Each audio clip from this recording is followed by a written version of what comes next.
104.7 The Drop. It's SugaBear and La Molly, and it is Thursday.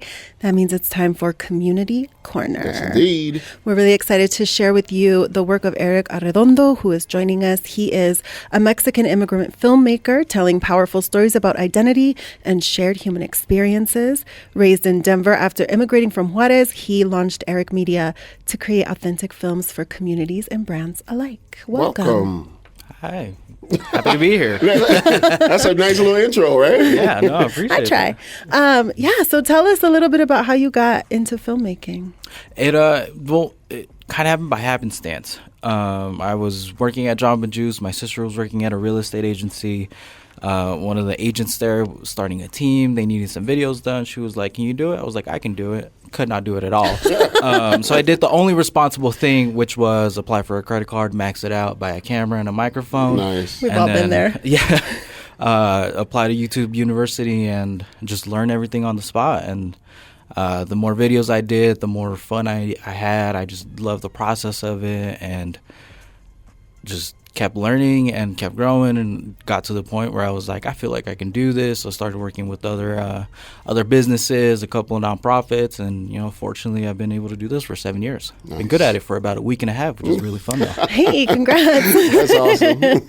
And I think that's so cool that it's like now in these times, I mean, maybe don't max out your credit card, but listen, we've all, like I said, we've all done it. I've done it too. Oh, for sure. But how you kind of like DIY'd your way into it, and that you really can almost learn anything on the internet. Oh, absolutely. Like the resources are there. You have to have like the skill to know what is useful and what isn't. But once you get that, like in the ball rolling, like there's just so much information out there. Like we're just blessed to be able to have like that access for free. Mm-hmm. Nice. Yeah. And then, so you're a filmmaker, right? And you've, I know you have a couple films out that are out right now, right? Yes. Tell us about these two and why they're important to you in the project, like putting that all together.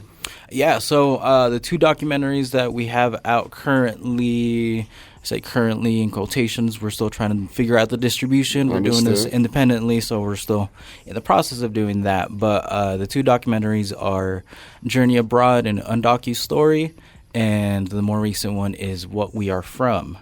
To kind of give a little bit of context towards that is DACA is a program that was created in 2008 that allows immigrants that came at a certain age to be able to apply for kind of like the ability to be able to work, mm-hmm. to be able to have protection against deportation, and then just kind of live some semblance of like normalcy, right? Sure. So I mentioned that because both of these documentaries are really highlighting undocumented stories through that, and both of them having to do with DACA recipients being able to travel abroad.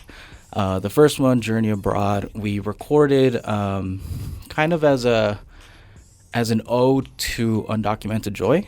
I see. Is the best way that I can describe it. Undocumented joy, okay.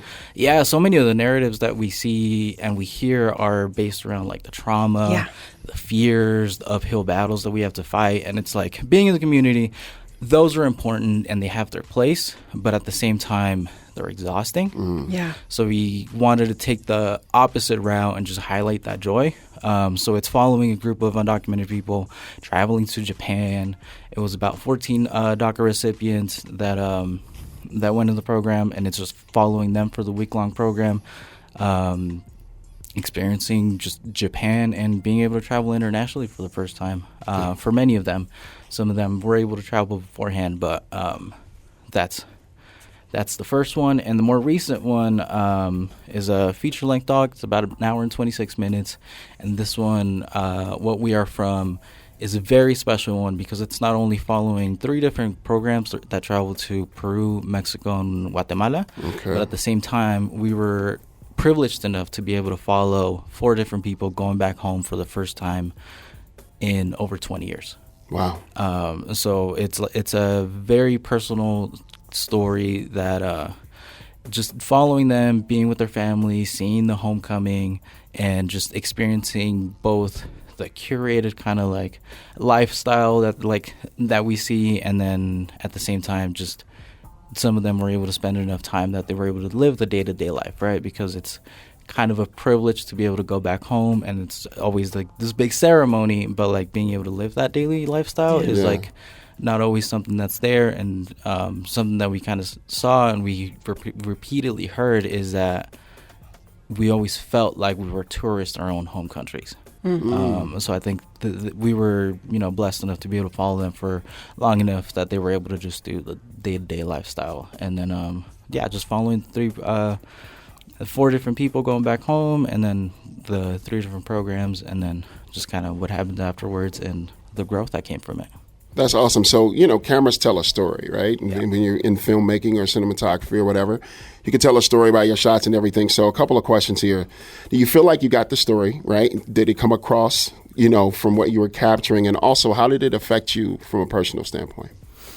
How it affected me on a personal standpoint is a great question that I'm still figuring out. I love that. I understand that. I totally understand that. I was out there for both. It was my first time traveling back home to Mexico for the first time in over 23 years. Wow. And then got to follow some people going back home, got to follow the programs. So it was like very overwhelming. So like I was in the mindset of like, this is work mode. I need to shut off all like the emotional stuff. And then when it got to the editing, I was like, this is way too emotional as well. We just got to get through it. So we had like the premiere. It was May 16th in Seattle. And now we're just kind of wrapping up with all that stuff. So I'm starting to go through the motion, go through like the semblances of grief of what could have been if we stayed. Like all of these questions are starting to pop up. But fortunately, through community, I've been able to get answers to questions I didn't even know I had from being able to capture them. Shout out to community. Yeah. Absolutely. Wow. Okay, I want to go back to this idea of joy that you talked about, because in What We Are From, you interviewed somebody named Cindy Negrete, and like her commentary struck me because she was talking about, how rare it is to feel free as undocumented people in this country particularly. Can you talk a little bit more about that idea? Like, why is that? And what does that mean to now go back to your home country and like feeling that?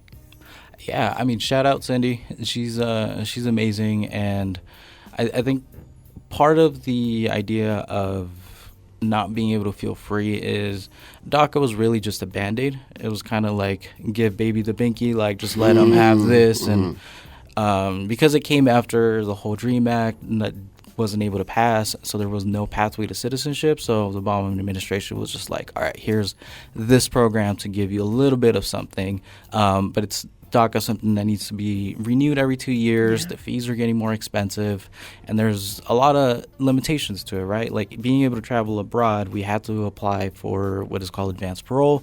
This is just telling the government, hey, we're going to leave the country. This is what we're going to do. This is how long it's going to be, and this is why we're going, because it's very limited reasons why they allow it. It's work, education, humanitarian, or medical. Oh, you can't just go travel for fun. No, we could leave, but coming back's the tough part, right? So I think that's what the U.S. is one of the terms that's kind of passed around in the community, is that it's a golden cage.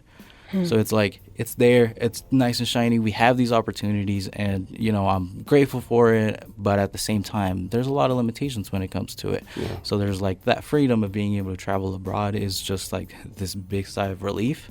That I personally was able to go to Japan and Mexico and Guatemala, and on both instances that I left the country, it wasn't until I came back that I was like, oh, hey, I did that. That's really cool. And so it's just, and it's battling a lot with like the administration, all of the fear mongering that's kind of going on, all of like the movements and the raids and just all of that stuff at the same time it takes up a lot of the headspace. Yeah, for sure. Yeah, and that's why joy is an act of resistance, and that's why we wanted to highlight it in that first documentary. Wait, that's important. Joy is an act of resistance. I love that. It's so true. Let's document that for sure. So how can people find either of these films? They aren't out yet publicly. Again, we're doing this independently, so we're still trying to figure all that stuff out. But they will be available for rent online soon. Asterisk. But Right. you can follow Scholar Fund, who is the nonprofit that I worked with to be able to create these documentaries. They're a Seattle-based nonprofit. Scholar Fund is like the nonprofit itself, and then under that is a Cultural Leadership Fellowship, was the specific program that I worked with to be able to create these documentaries. They were the ones that created this experience. I just want to give a big shout out to Alejandra and Yuriana, who are the founders of the program. Also Cindy and Vicky. Just the work that they did is life-changing, and it impacted so many people for so many different reasons. But yeah, it's just Scholar Fund on Instagram is the best way to kind of keep in touch and see when that they are able for rent. I love that. I do have one last question I kind of want to ask you. You said 7 years in, you've been in it. We talk about telling a story. 7 years from now, what's the story that you want to tell with what you're doing with your filmmaking and your cinematography? Man, that's kind of getting back to the Golden Birdcage. Is any further planning past 2 years is really rough for me, just because of that limitation. It's not guaranteed that I will get approved for the renewal or that the program's going to exist in general.